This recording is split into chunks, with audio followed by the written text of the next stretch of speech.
Welcome to another episode of the Filmmakers Live. And this is my podcast where we talk about everything to do with building a career in film, with making films, with the business of film.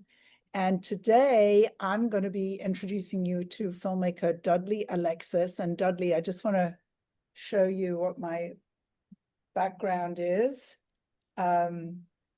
Because I put this up several. Oh yes, I see the flag. Yes, with Yeah, Legba. yeah. Yes, I put that up nice. a few months ago when a certain soon-to-be president said some pretty terrible things on a debate, and I'm Oh, like, I'm gonna represent. So it's been up ever since, and I love to have it there. I love to have it well, there. Maybe actually, you know what? Maybe you could say what you just read and what it means. oh, that is the for the loi or spirit Legba, which is the uh gatekeeper and or door opener. So it's known as the spirit that watch the gates and let people, help travelers and help people find their way. Yeah. Is and is this a crossroads? This This is a crossroad. This is a Mm. crossroad, and that's it's he the veve, which is like what that represent Legba is the crossroad. You Yes, know, yeah, yes. Wonderful. Thank you so much for that. yeah, yes. Now I know more. But I live in Miami, so this is all very standard for us.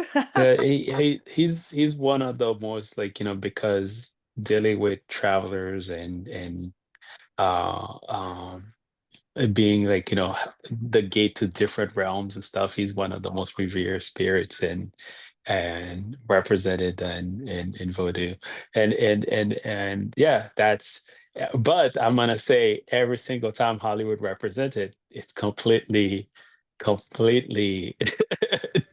you know uh how do you say that uh There's a completely majority. wrong, completely wrong. Yeah, yeah, It, yeah, it, yeah. it's supposed to be represented by an old man with a cane, but Uh-huh. usually they represent him as a like somebody that look more like what's Baron Samedi, which is like the one uh for not the underworld, but completely different spirit. Yeah. Yes, yes. You Well, you don't you don't want me to start talking about Hollywood and African spirituality and Haitian spirituality. It is like you know what? that's We may have to get back to that. So I am going to yeah. start you off with the question I actually usually start my podcast with. And so my first question that I like to ask is, when did you first know you were a filmmaker? It's kind of hard for me. Like when every single time people ask me that question, it's kind of hard for me to answer because I've been doing pretty much the same thing since pretty much since high school. So it's been a since high school I've been involved in filmmaking and how they have you try again. Oops, sorry. How they have media class in high school and stuff like that. Oh, they didn't have Taking media class in my high school. That's for so sure. so that's when I was really involved. But the story that I always like say that really grabbed me and changed the way changed my career in filmmaking because a lot of I do a lot of documentaries now, but before I was like trying to do a lot of narrative Mm. is is uh is a trip to Vegas to NAB, which is like a major convention here in regard to filmmaking and production and new things that are coming in the industry, especially on the TV side. And my on my way to the airport, I don't know if you guys do. You guys need to hear the noise in the background, the voices in the background? No, I'm not hearing No, anything. okay. No. Uh, um, so I was driving, on in a taxi. The taxi was taking me to the airport, and me and the cab driver started having a whole conversation about the Haitian Revolution. And the cab driver was from West Africa. I remember was from West Africa. I cannot say exactly which country. And the fact that he was talking about the Haitian Revolution and also specificity that he brought up about the Haitian Revolution that I thought only Haitians knew.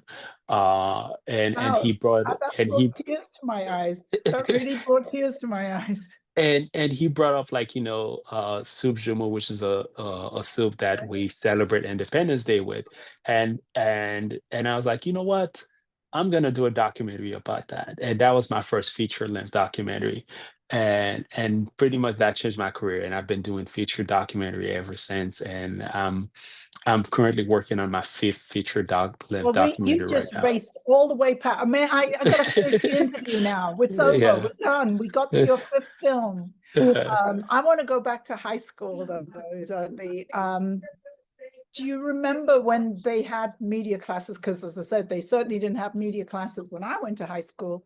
Um, do you remember if you just kind of accidentally got there, or did you think really like, oh, that's for me?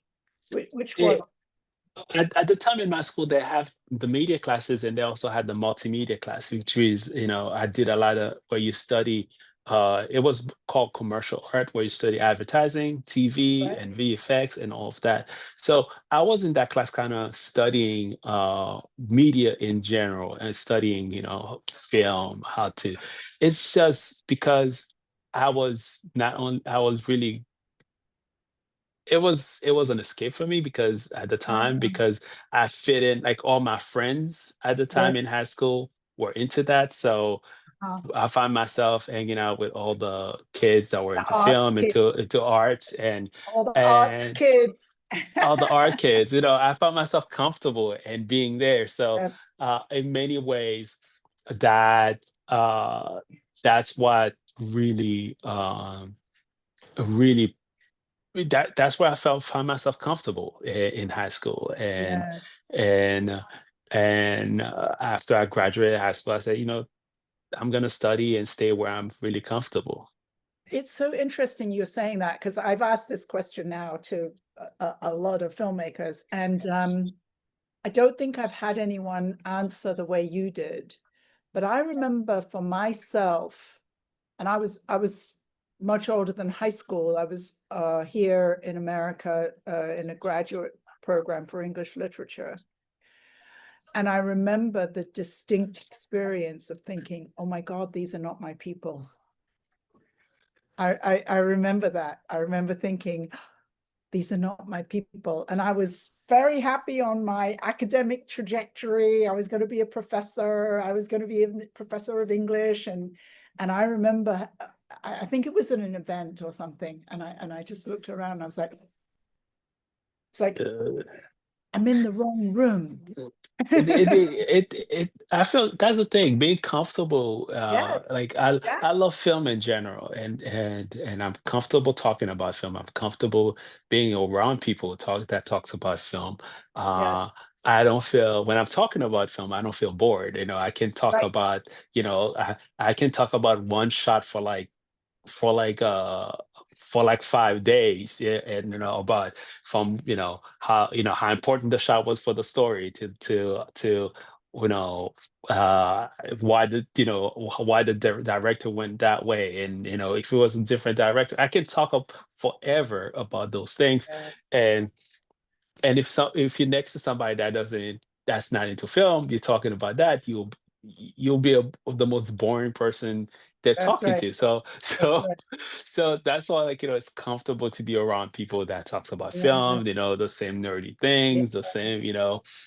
talk Yes. Yes. about, like, like I love talking about sci-fi for some reason. Like, that group, I can talk about a lot of those things together, and But it feels different when you're next that's to right. I people that enjoy the same thing that you enjoy. I Yeah.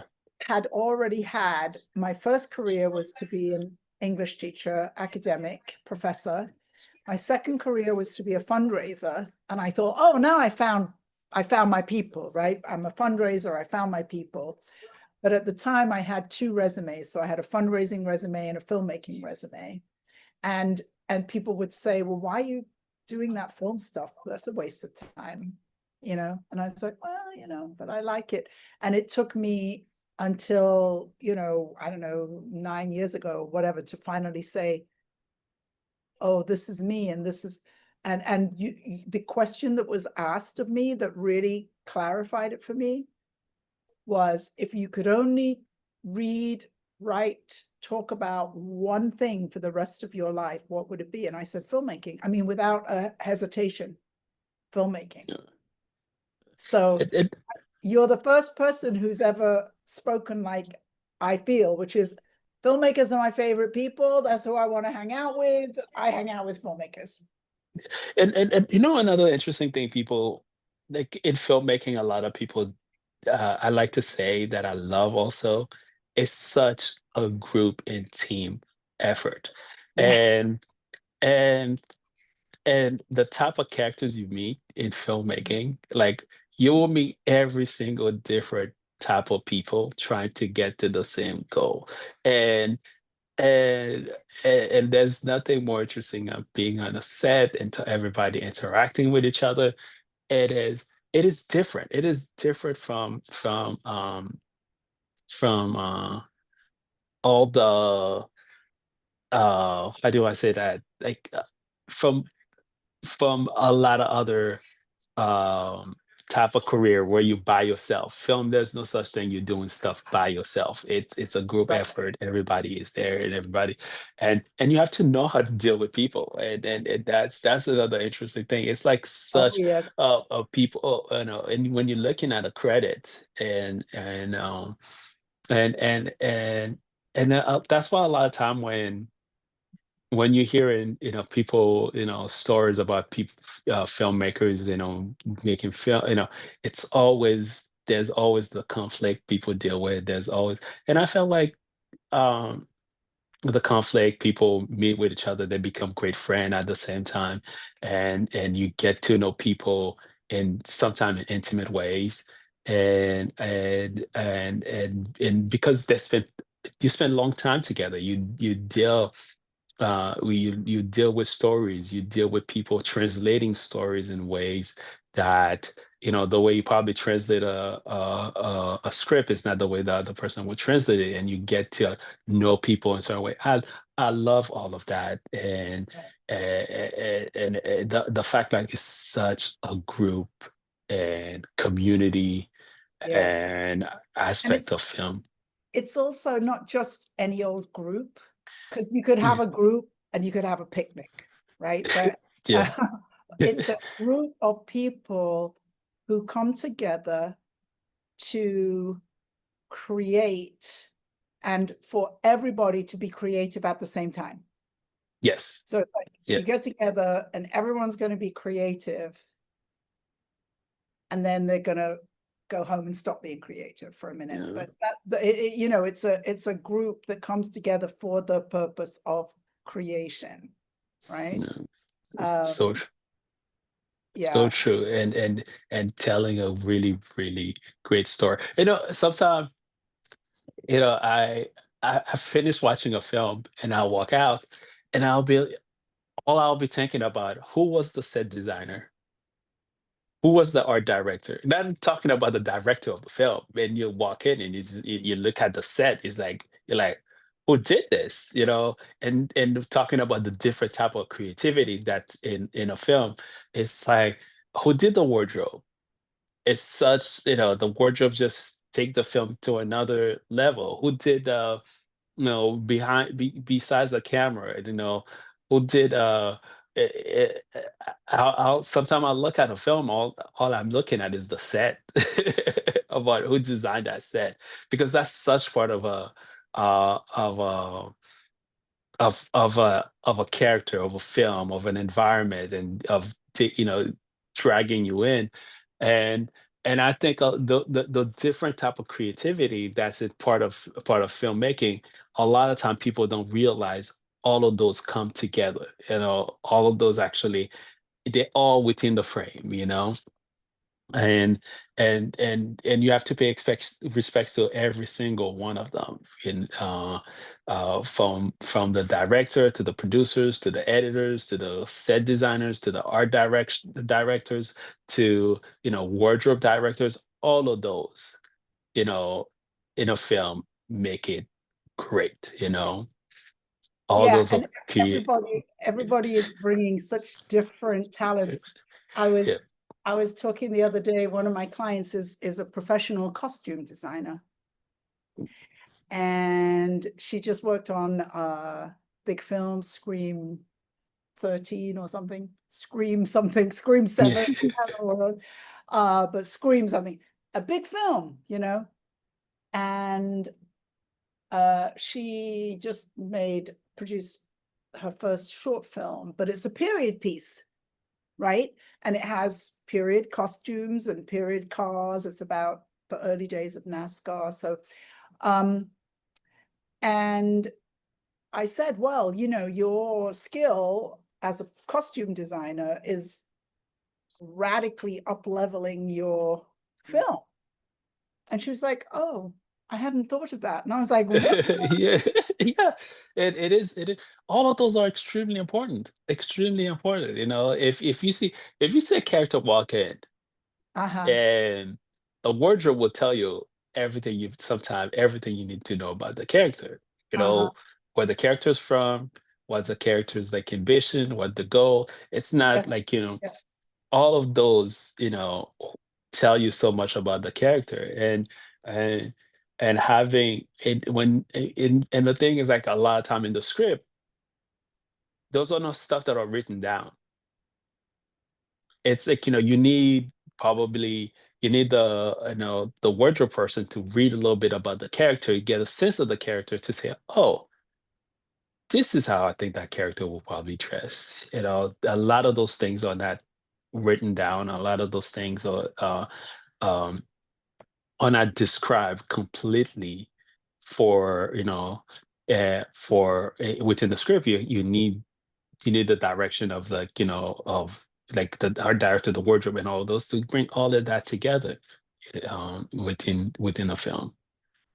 This is so interesting. We ended up talking about scripts when I've been watching your documentaries.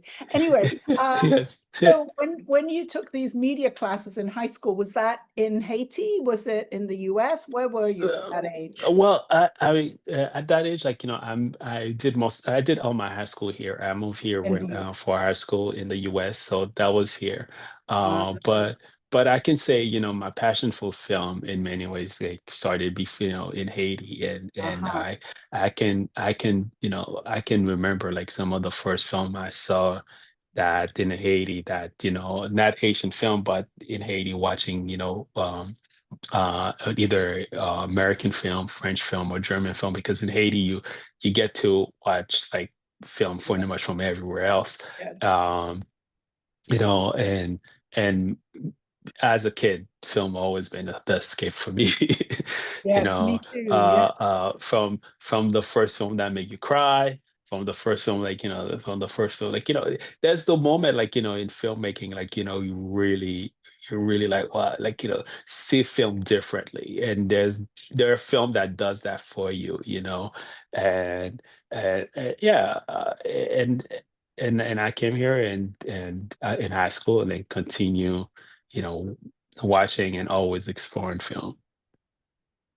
um, I'm so the same. And I said I was late to my filmmaking profession, but as a very young child, I had dreams that always had cowboys and Indians, and I was always an Indian, and we Mm. always won.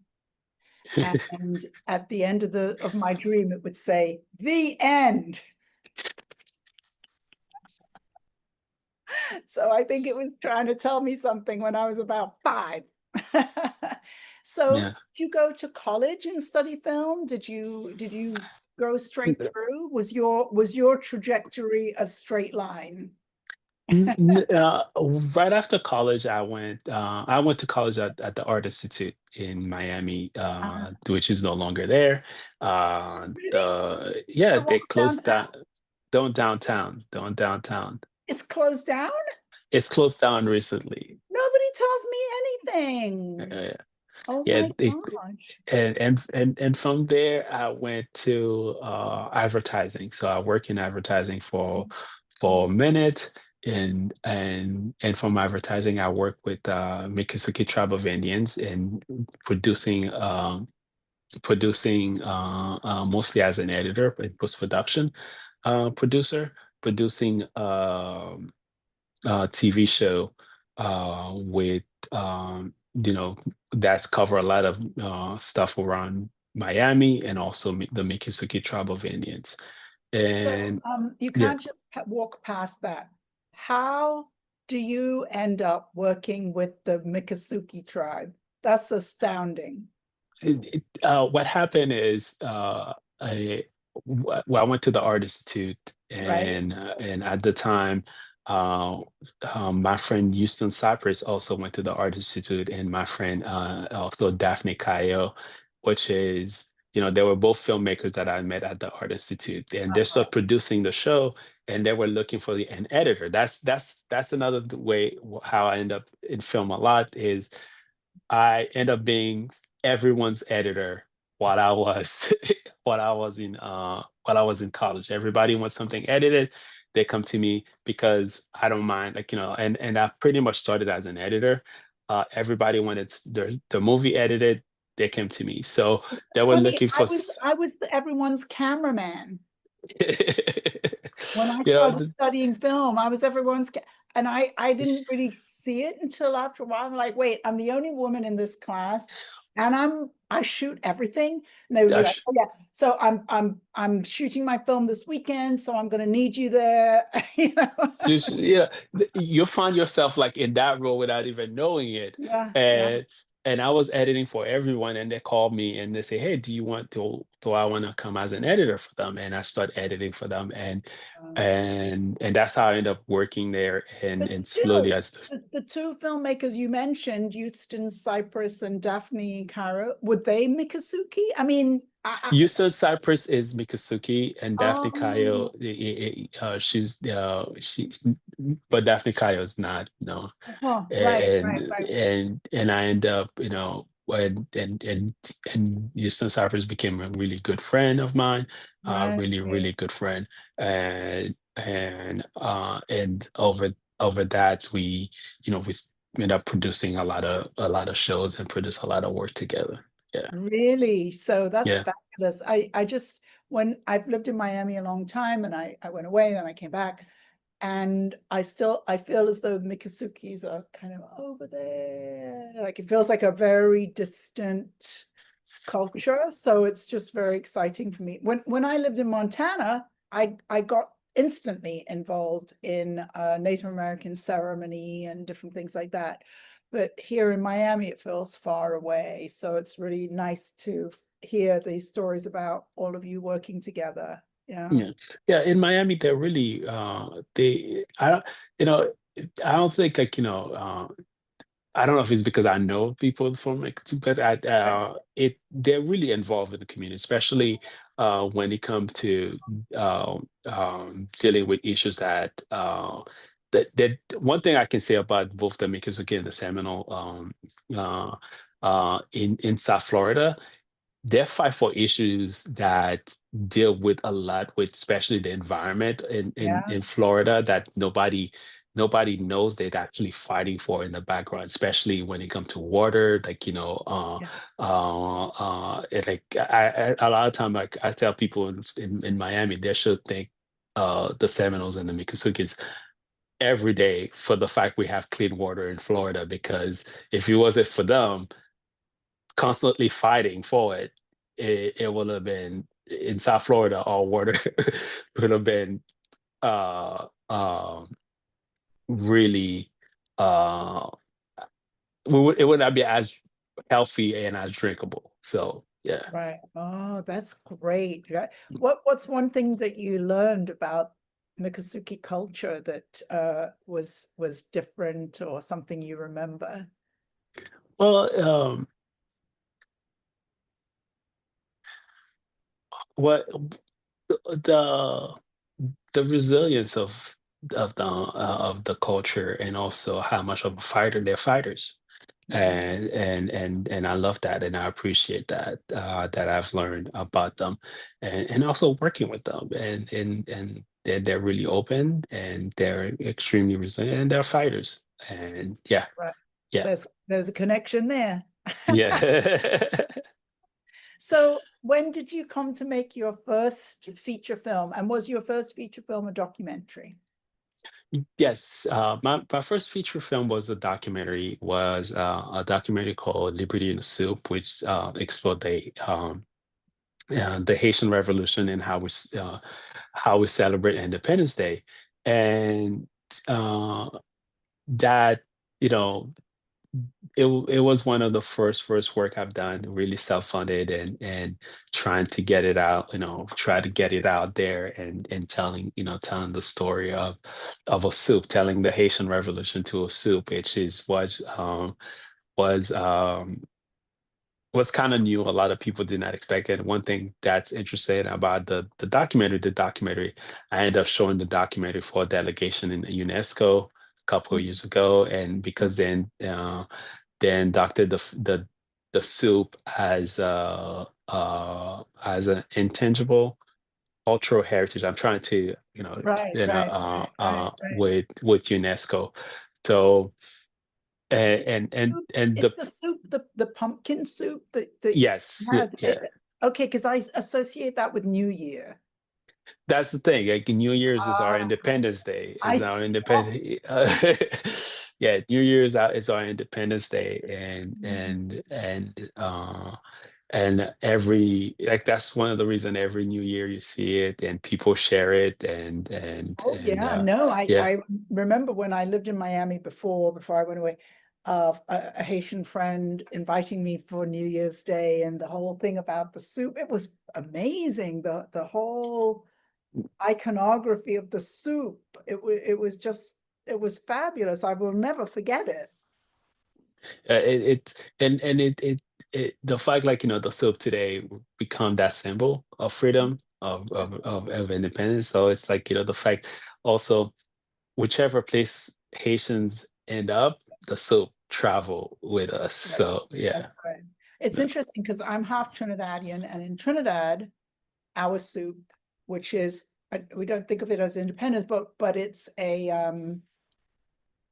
the national soup, right? We have a national soup as well, and it's called callaloo. And the concept is that it's made with this very dark green leafy vegetable that I think was originally brought from Africa, and coconut milk and crab. Oh, And that sounds good. you could, Yeah. so you might put okra in it. But so the idea is that these extremely different ingredients can come together to create this harmonious, fabulous flavored thing. And that's Trinidad. Yeah. So no, that sounds delicious. We're all like, oh, Yeah. where's my callaloo? Yeah. I just found out the other day they have callaloo in Colombia. I didn't You know, know. that's, the thing is, uh like, because, probably that dish is how do I say that, It's is a African. It's Africans, Yeah, West African, yeah, and come into the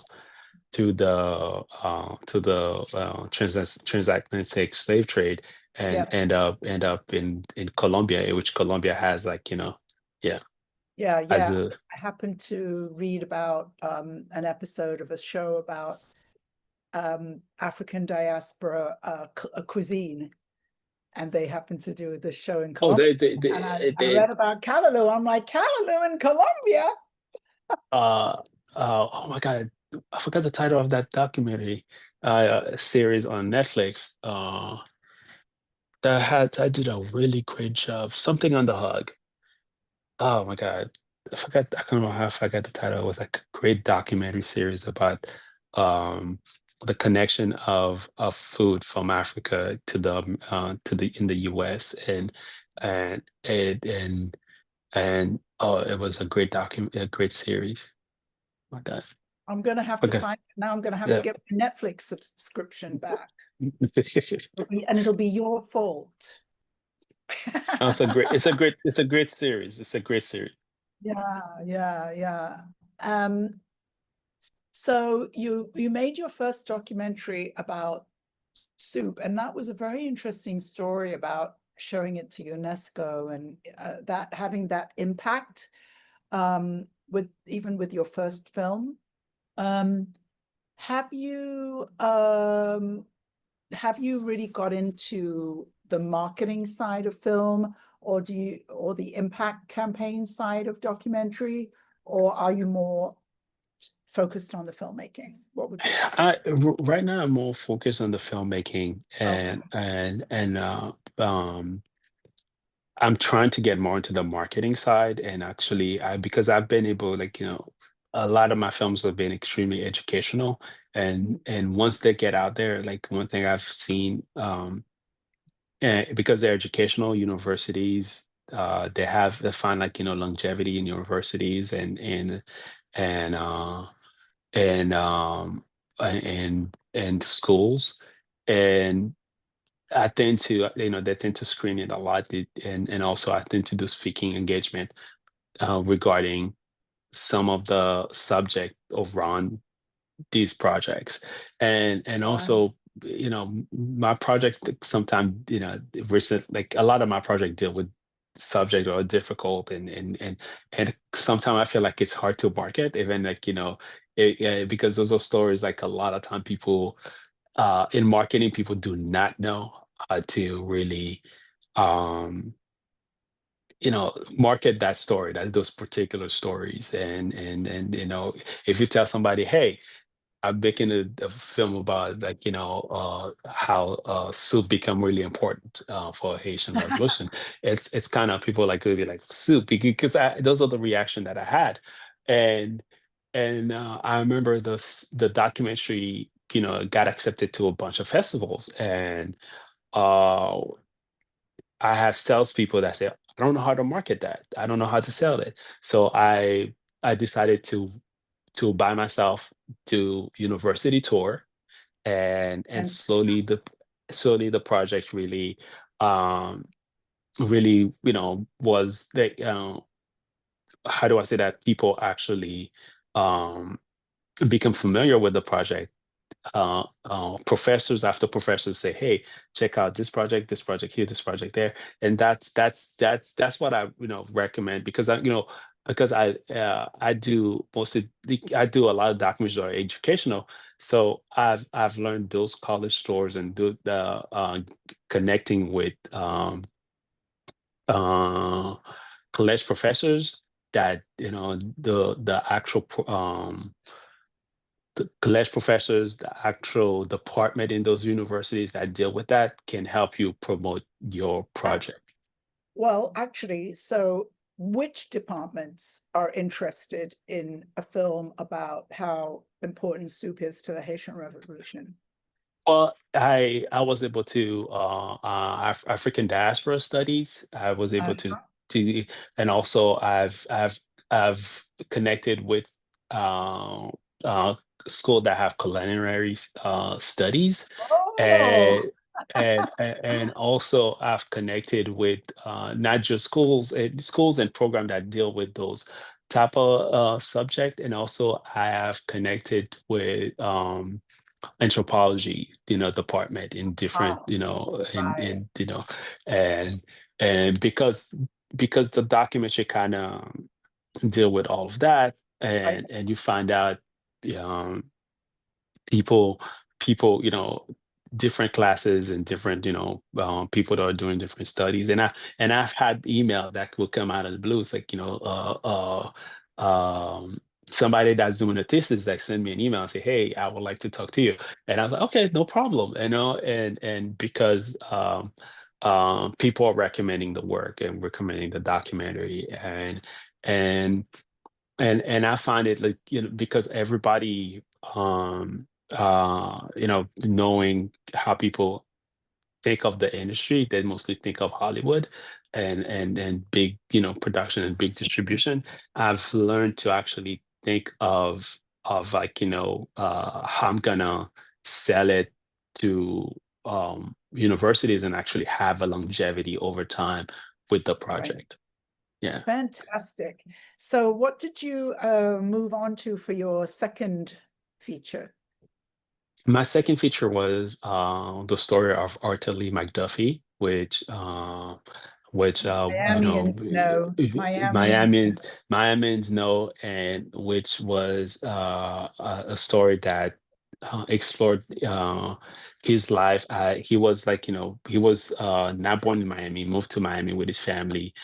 He's from Georgia, like the family's from Southern Georgia when Miami was an exploding town, so the family moved here, and and he was a motorist, and he was chased by the police. That was in December of 1979, and the police stopped him and pretty much beat him up until he lost consciousness and he died at the hospital.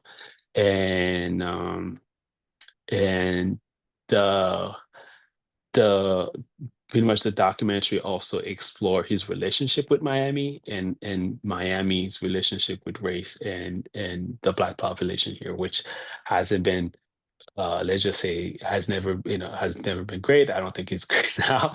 So it's a, interesting exploring history of race in Miami. So um that documentary premiered at the Miami Film Festival in 2020.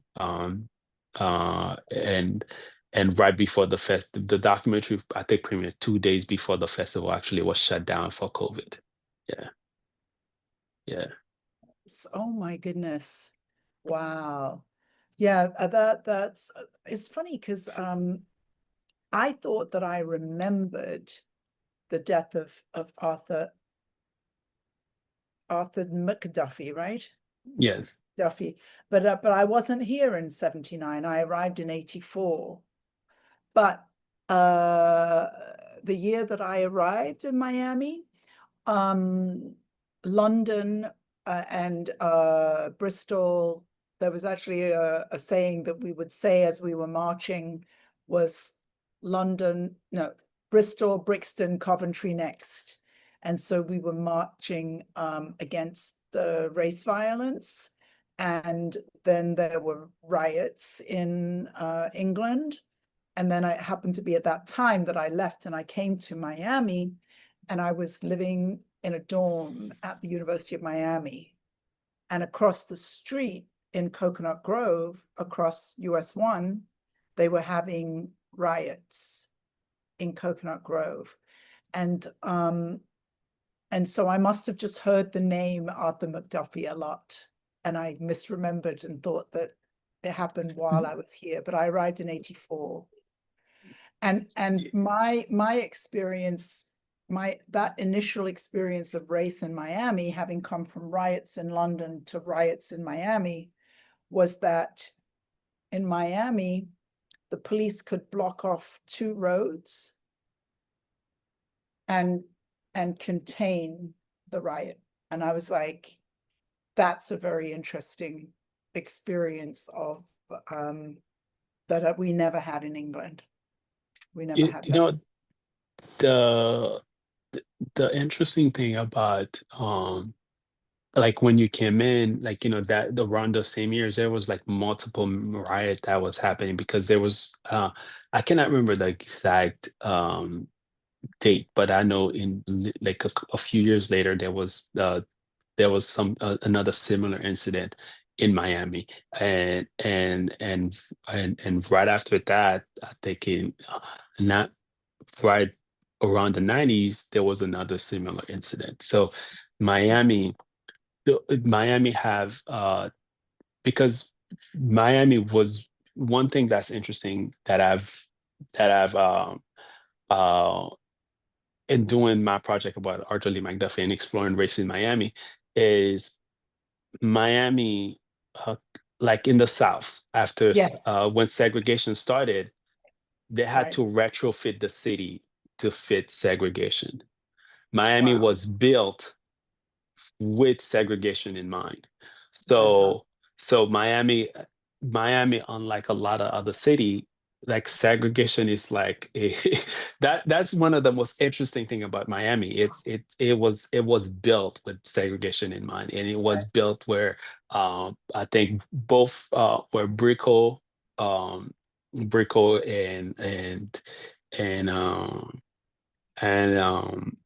and Julia Turtle built the city with those aspects of segregation in mind. Wow. So I think even in their wills, they point that out. So it's different from other cities. When you have something that was had to retrofit, Miami actually was built around it.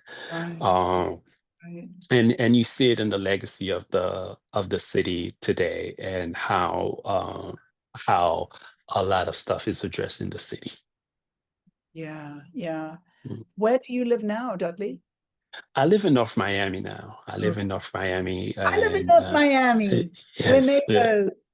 but no, it's I love North Miami. Is like halfway from everybody, so Yeah, I love Miami. yeah, yeah. I love Miami. But the South, it's I always used to say when I would leave Miami and drive north, you would leave Miami and then arrive in the South. But the No, South is definitely still in Miami, it's but still it's people still don't in know Miami. necessarily the It's history. it, it, it's still in Miami. It's like and the thing is also with Miami is uh Miami was extremely southern until it's still today to me, but Miami was a real southern town until I can say until the mid 80s and the 90s. As a matter of fact, uh, black people were still required to have the ID on them in the 80s to go to South Beach. And it wasn't until the 80s those laws were taken off the books. So Miami, like, and people don't, yeah, South Beach was a sundown town, and people don't Right, realize that about Miami. And that's one of the thing about doing documentaries, and it's finding about those stories and reading those right, old newspapers and doing the research. And that's another right. thing I enjoy. I enjoy the research. I enjoy the research. I enjoy Yes. finding the new things. I enjoy reading the articles, and I say, wow, when you say wow, or and also another thing that's interesting is when you're reading articles and you find some really stupid stories right next to the stories you research, and you're like, oh, that's interesting. And you're like, maybe I should do a documentary about this story that, like, and you will find you'll find the random stories in the news article right next to the news article you're reading, something really tragic about. Which is like, to me, that's always kind of interesting, or the type of stories you find that was happening around the same time uh in Miami, So, it Dudley, you're now on your fifth documentary. That's yes, that's a lot of yeah. documentaries. So, what is your fifth documentary about, and how are you funding that documentary? Because you mentioned your first one was self-funded. What's changed over all these films? What's changed in your Well, career? my last my last two, one was about the Creole Pig, which was Is a fabulous. partnership in partnership with WLRN, and the Mm, current one that's going to festivals now is Edge of Hope, which explore that was in partnership with FIU, and that explores gentrification and race in Miami, and which is another story about redlining in Miami, how redlining forced every Black and brown communities west, and today they're on the highest ground in South Florida, and highest elevation, and developers want all of those for new development in Miami, um which is like which is interesting thing.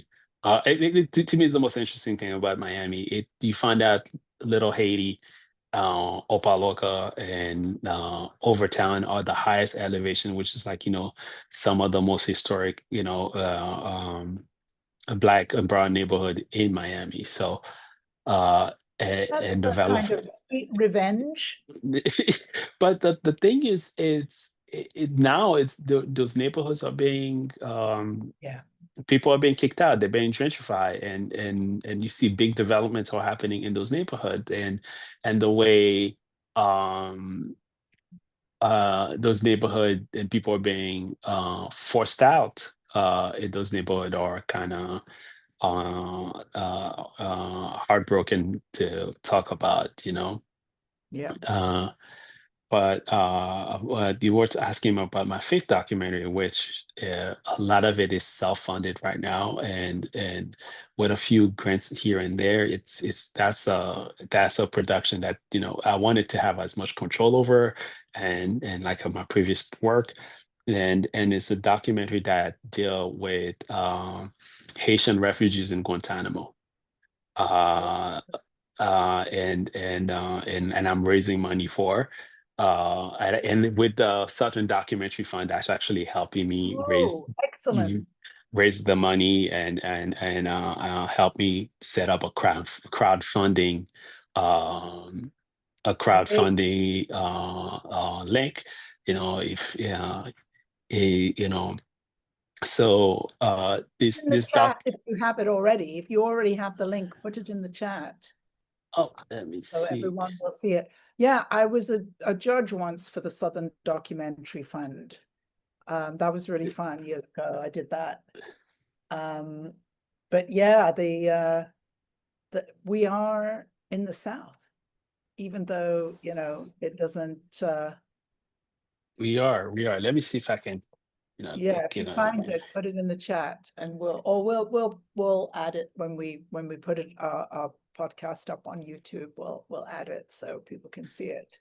you know, it it it's a documentary that really deal with a really interesting chapter in in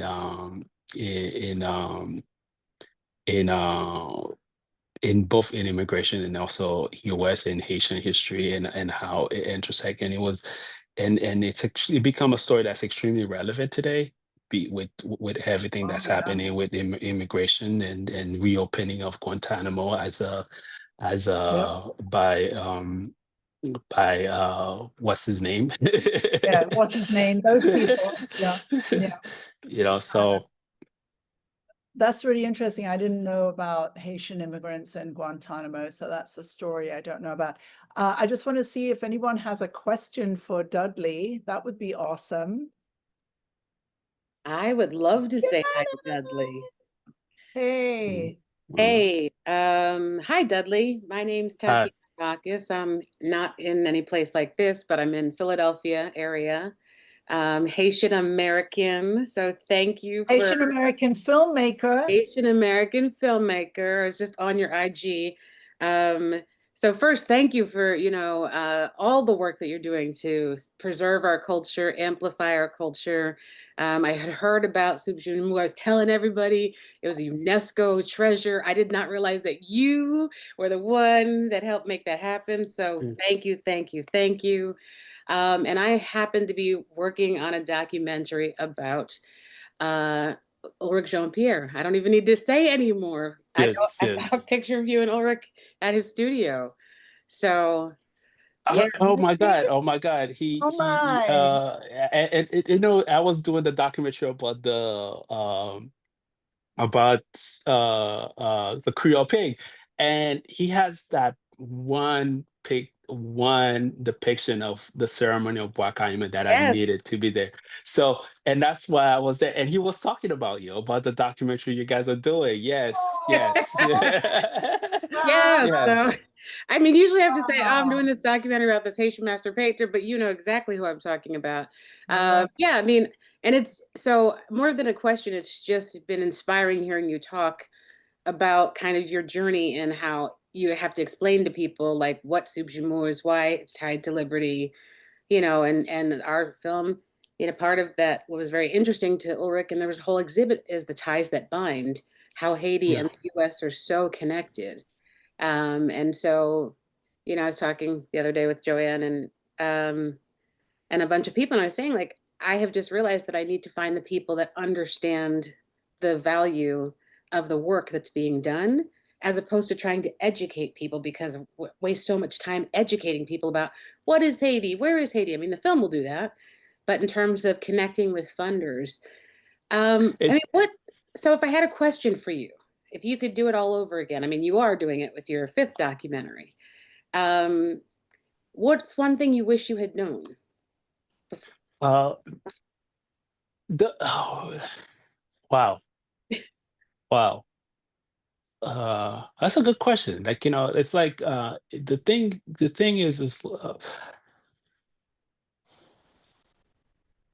is I wish I could have done it sooner. Mm, Um, because one thing that I was trying to do is wait for funding, yeah, and the funding never came. And I decided to just go and do it with what I had. yeah, And and uh and I was able to be successful in doing that.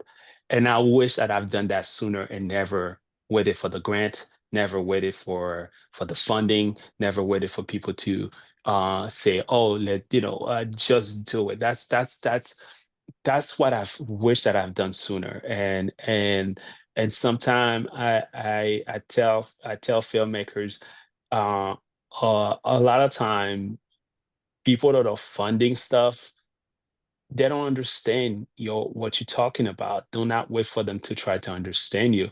Just do it.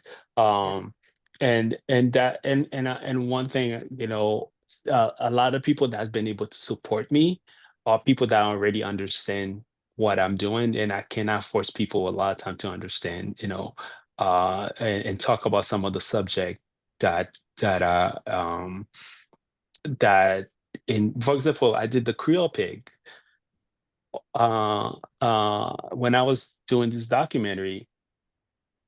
Only person that knows about that story is mostly Haitians, and not mm, even Haitians that live in the US, that grew up in the US, because right, nobody talks about it. But when I mentioned this project to anybody that's not Haitian, they will be like, it's a pig.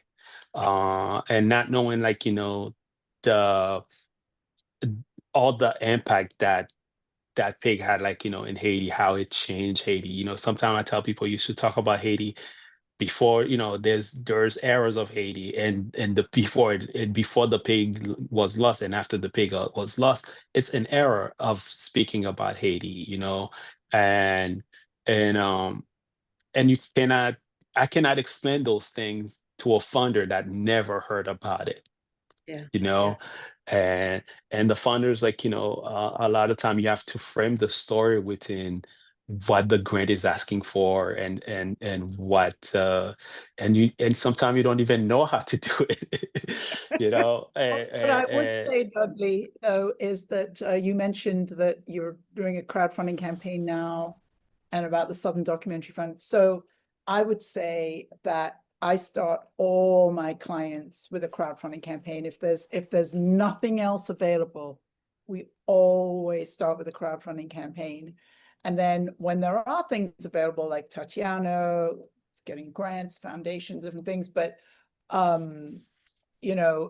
if my client is open to running a crowdfunding campaign, we always do that. And we start at $12,000 for the short filmmakers, 20 for the feature filmmakers.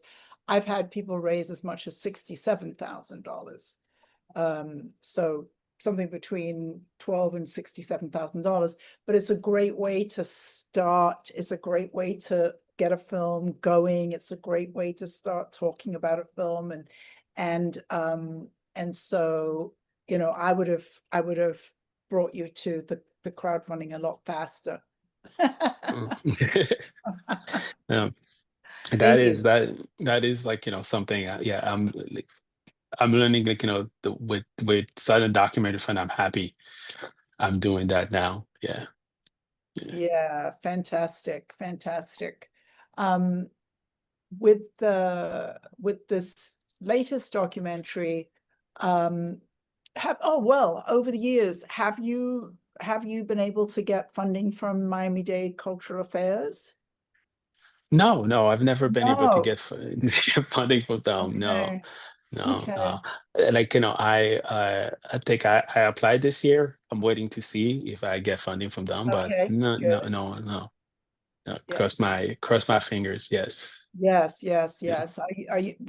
Before I left Miami, I was very, very involved with them. And Well, one organization that's really been helpful and always helped me is the Green Family Foundation here in oh Miami. yeah. Yeah. You know, and I always, you know, have to thank them because, you know, for the way they help me, you know, with funding and in my career. So yes, they've been, you know, helping, instrumental in helping in in getting those projects done. Yeah, Yeah. they're fab. Tatiana has been funded by them as well. Mm, Yes, It's I very, have. very cool that yeah. we have the Green Family Foundation here, and they love to fund Haitian filmmakers or Haitian films. Not so much filmmakers, but films, you know, they're really Mm. interested in seeing come out, you know. For whatever reason, I feel as though I have to mention to you, have you ever come across this writer called Stetson Kennedy? No. He Testing was Kennedy. a white American born in the 30s, I think, or the 20s. Maybe he was born in the 20s in not Miami, but further north. And he was born into a KKK family. And he turned against the KKK from the age of 9. And The last name Kennedy? Kennedy. With the Yes. Irish last name? I mean, that's why I'm thinking of in the KKK. I'm just I was Why? because Why they do you because, you know, because like the KKK, especially in the South, you could not be Catholic or Irish. So I was kind of find, like, you know, I found that interesting. So that's yeah. right. Although Yeah, Stetson is not a very Irish name.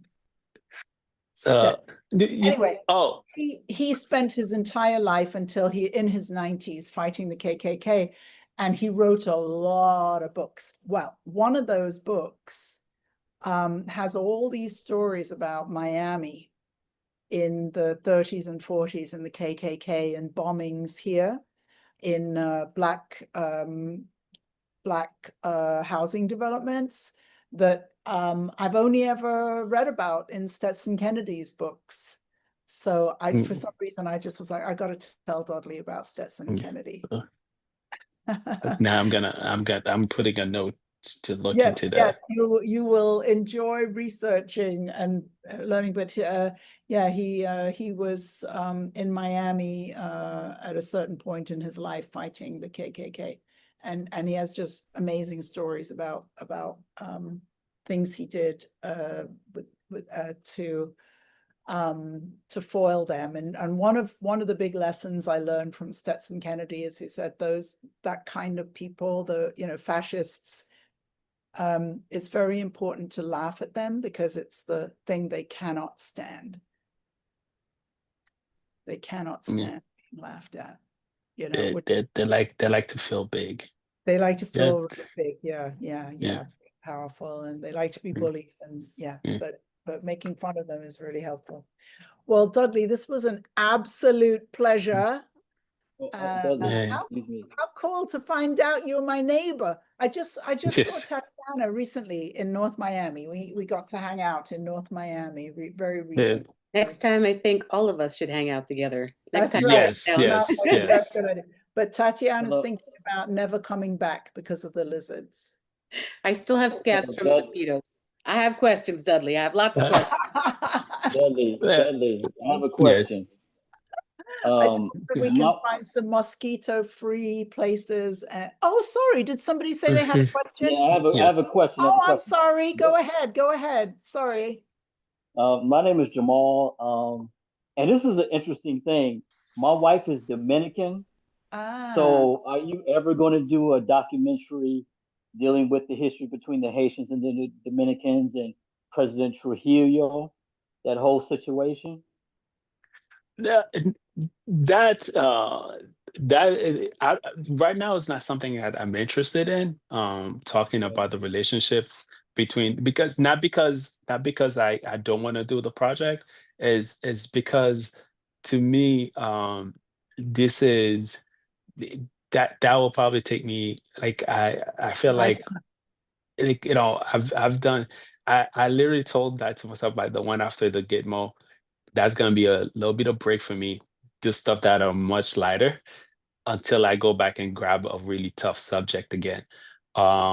Because I've gone from like one after another of like a really difficult subject to talk about, and that's something, like that's a question a lot of people ask me if I'm gonna do something. I said the talking about the Haiti and the DR is an extremely emotional um project, and one thing in doing documentaries, it's going to hours and hours of interviews and people testimonies, and some time of you sitting down and going over and over and over and again. It affect you mentally and spiritually and in every single way possible. And and I'm trying, to take a little bit of break for a minute before I takes a subject that can be that difficult to tackle. Yeah. I my client, Third Horizon Film Festival, which is a Caribbean film festival here in Miami. They just had their festival about a month or so ago, and I saw one film, a fiction film about about Haitian immigrants living in the Dominican Republic called Sugar Island. Yeah. And it was really nicely done and really painful to watch. And then I feel as though I saw a documentary as well at the festival about this topic. But maybe I didn't see it. Maybe I was planning on seeing it and I didn't see it, so I read about it, I think. But yeah, Sugar Island, I don't know if it's available to be seen, but it was a very well done fiction film about it. But great to have you Yeah. here, Jamal. Mm. Glad you could make it. Okay, I'm glad you spoke up because I totally missed you had a question. Thank you. So I'm going to close up. But Dudley, thank you so much for your time today. That was really No, thank you. No, thank you.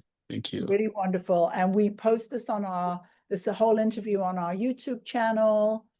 And it usually takes us a few days to post it in various places, but it'll be available. And did you ever find your crowdfunding link?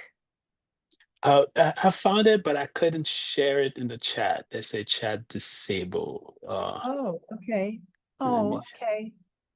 Emily is usually our tech person, and she wasn't able to be with us today, so we don't know what we're doing, right, Innocent?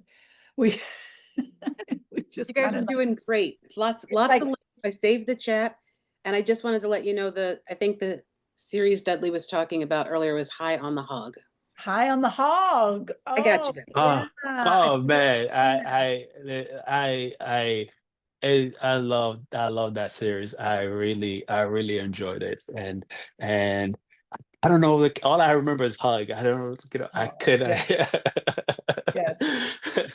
And so send me your crowdfunding campaign, and then when we put the video up, we'll put the crowdfunding campaign link there. Sorry about the chat. okay. So thank you, Innocent. Thank you, Dudley, for being our fabulous guest today. I look forward No, to seeing thank you you. in the I got to watch some more of your stuff. Thanks, Tatiana and Jamal, for coming, and we'll see you. We'll see you in social media land. Thank you. Bye, everybody. Thank you. Bye. Bye.